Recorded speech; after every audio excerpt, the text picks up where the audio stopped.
자, 오늘은 경제기사 궁금증 300문 300답이라는 이 책을 소개해드리려고 영상을 찍게 됐습니다. 제가 처음 경제를 공부하게 된 책인데요. 감사하게도 이 출판사에서 2025년 개정판을 저에게 선물로 주셨어요. 참 감개무량하다고 느낀 게, 제가 이 책을 시작으로 경제 공부를 시작했다 했잖아요. 그런데 그 공부를 열심히 하다 보니까 유튜브가 이렇게 성장하게 되었고, 다시 출판사 측에서 먼저 연락을 주어서 이렇게 선물을 주셨다는 것 자체가 제가 그동안 열심히 살았다 싶어서 기분이 매우 좋았습니다. 제가 직접 이 책을 통해서 공부를 했고, 이게 꽤 단단한 시금석이 되어가지고 제가 지금까지 성장할 수 있었던 것 같거든요. 그렇기 때문에 좋은 책이니까 여러분들에게 다시 한번 소개를 드려보도록 하겠습니다. 목차를 몇 개를 소개해드리면서 이 책이 어떤 식으로 구성이 되어 있는지 한번 이야기를 나눠보도록 하겠습니다.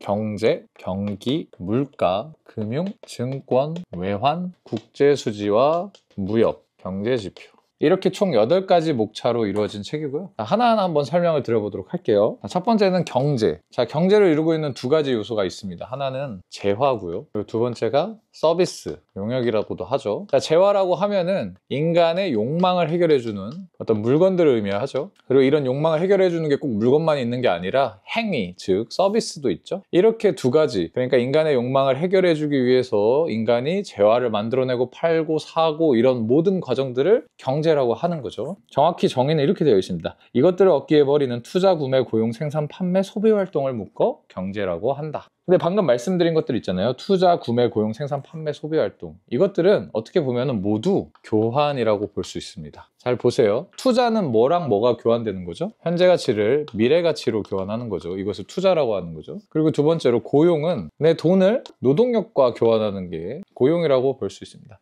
이런 식으로 여기 모두 경제 안에 포함되어 있는 어떤 활동, 경제 활동들 모두 교환과 관련이 있어요. 그러니까 교환이 곧 경제다. 자, 2번째는 경기란 무엇인가 라는 건데요. 경기라는 것은 경제 분위기, 경제의 상태를 의미하는 겁니다. 경기가 좋다 이러면 경제 상태가 좋은 거고, 경기가 나쁘다 하면은 경제의 상태가 나쁜 거죠. 자, 그렇다면 잘 나가던 경기가 대체 왜 꺾일까요? 자, 경기가 좋으면은 뭐가 활발하게 일어나죠? 소비가 활발하게 일어납니다. 너도 나도 살기 좋아지니까 뭔가를 사고 싶어지죠. 소비가 많아진다는 건 뭐가 증가한다는 거죠? 바로 수요가 증가한다는 거죠. 수요가 증가하면 물가가 올라갑니다. 자, 물가가 올라갔다는 것은 제가 지난 영상에서도 설명을 드렸는데, 돈의 가치가 떨어졌다는 것을 의미합니다. 돈의 가치가 떨어지면은 정부에서 이 돈의 가치를 억지로 올려줘요. 그래서 기준금리라고 하는 국가에서 정한 금리를 억지로 올려주게 되죠. 기준금리가 올라가면은 돈의 가치가 억지로 올라간다는 거니까 너도 나도 돈을 가지고 싶어지게 되고요. 돈을 수중에서 풀지 않는다는 거는 투자도 잘 일어나지 않는다는 거고, 뭔가를 사려고 하는 소비 심리도 위축이 된다는 거죠. 이거 자체가 의미하는 게 바로 경기가 안 좋다는 것을 의미하는 거죠. 잘 나가던 경기가 꺾이게 되는 어떤 과정을 이렇게 확인해 보실 수가 있습니다. 자, 그리고 간단하게 금리에 대해서도 좀 설명을 드려볼게요. 말씀드렸다시피 금리에는 기준금리가 있고요. 그리고 시중금리라고 하는 또 다른 금리가 존재합니다. 이 기준금리라는 거는 국가에서 억지로 정한 금리라고 볼 수 있고요. 이 시중금리는 돈에 대한 수요 공급에 따라서 이 금리가 달라질 수 있겠죠.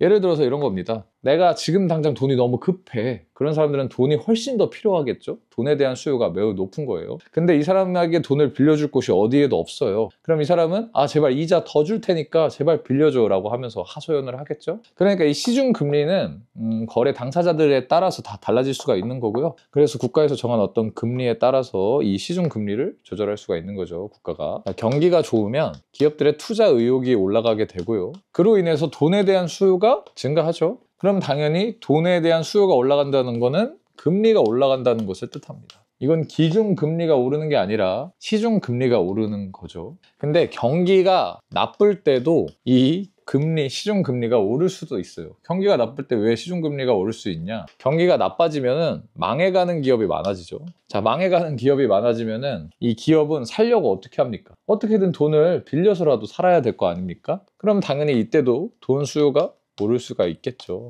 그러면은 경기가 나빠도 금리가 오를 수가 있는 상황이 찾아오게 됩니다. 그러니까 이런 것들은 생각보다 딱 뭐면 뭐다 이렇게 결정되어 있는 것들이 아니고요. 상황에 따라서 바뀌기 때문에 금리라는 것도 결국 돈의 수요 공급 법칙에 따라서 달라지는 것이기 때문에 이 기본 원리를 이해하셔야 아까 그 상에 맞춰서 여러분들이 이해할 수 있는 겁니다. 자, 여러분들 세 번째 금융에 대해서 한번 알아보도록 하겠습니다. 자, 금융이라는 거는 금전융통의 약자예요. 그러면 금전융통이 의미하는 게 뭐죠?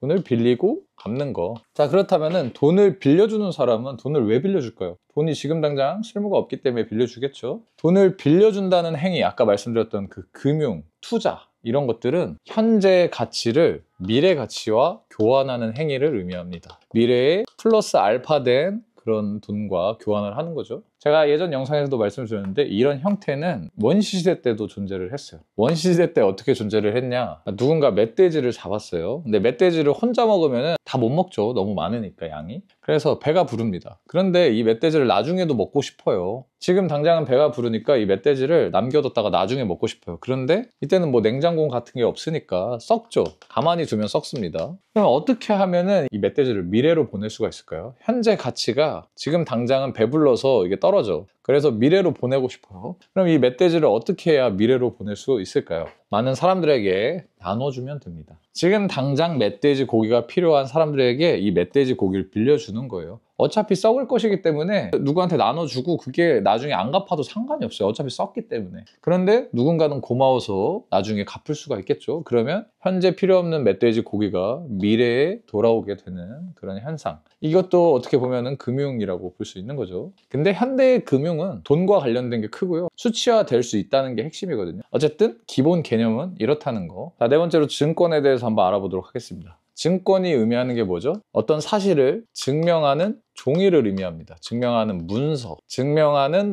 증권인 거죠. 자, 그러면 우리 이런 얘기 많이 듣잖아요. 유가증권, 유가, 가격이 있다는 거죠. 어떤 사실을 증명하는 문서인데 이 문서를 사고 팔 수 있을 때, 이 문서에 가격이 있을 때 유가증권이라 하는 거고요. 이 유가증권의 대표적인 거는 주식과 채권이 있습니다. 자, 지금부터 이 주식과 채권에 대해서 간단하게 알아보도록 할게요. 자, 카페를 창업하기 위해서 10명이서 1000만 원씩 카페를 창업을 한 거예요. 이것을 증명하기 위해 법원에 가서 어떤 문서를 받아옵니다. 내가 1000만 원을 내고 카페를 창업했다는데 동조했다는 사실, 그 사실을 증명하는 문서가 증권인 거죠. 이 증권 가격, 이 문서의 가격은 얼마인가요? 1000만 원을 투자하고 받았으니까 1000만 원이겠죠. 그런데 이 카페가 잘 되는 거예요. 카페가 너무 잘 돼서 순수익이 1억 원이 나왔어요, 매년. 자, 그럼 이 1억 원을 10명이서 나눠 가지니까 나한테 돌아오는 돈은 1000만 원이겠죠. 1000만 원을 투자하고 1000만 원을 1년에 이율로 받는 거예요. 이거 예금으로 치면은 이자 100%짜리 예금이죠. 1000만 원을 내고 1년에 1000만 원을 돌려받는 거니까 예금 이자가 5%라 쳐볼게요. 5% 예금에 얼마를 넣어야 1년에 1000만 원을 받나요? 무려 2억 원을 넣어놔야 1년에 1000만 원을 받죠. 그렇다는 것은 이 1000만 원짜리 주식, 그러니까 1000만 원짜리 그 증권 가격이 2억 원 정도의 효과를 가진다는 겁니다. 이게 바로 주식이 오르고 내리는 그 과정을 의미한다고 볼 수 있습니다. 자, 다음으로는 채권에 대해서 알아보도록 하겠습니다. 여러분들이 돈을 누군가에게 빌렸어요. 그럼 돈을 갚을 의무가 생기죠. 그때는 돈을 갚을 의무인 채무가 생기는 거고요. 채권은 그러니까 돈을 돌려받을 권리, 채권. 돈을 갚아야 하는 의무는 채무인 거고, 그러니까 채권과 채무 이해되시죠? 자, 그런데 이 돈을 돌려받을 권리도 종이에다가 문서화해서 그것을 증명하는 문서를 만들어낼 수가 있습니다. 그때 이 채권도 당연히 증권이 될 수 있는 거죠. 자, 근데 이 채권을 사고 팔 수가 있어요. 자, 어떻게 해서 채권을 사고 팔 수가 있냐? 자, 여러분들이 철수에게 돈을 10,000원 빌려줬습니다. 근데 철수가 돈을 안 갚네? 그러면은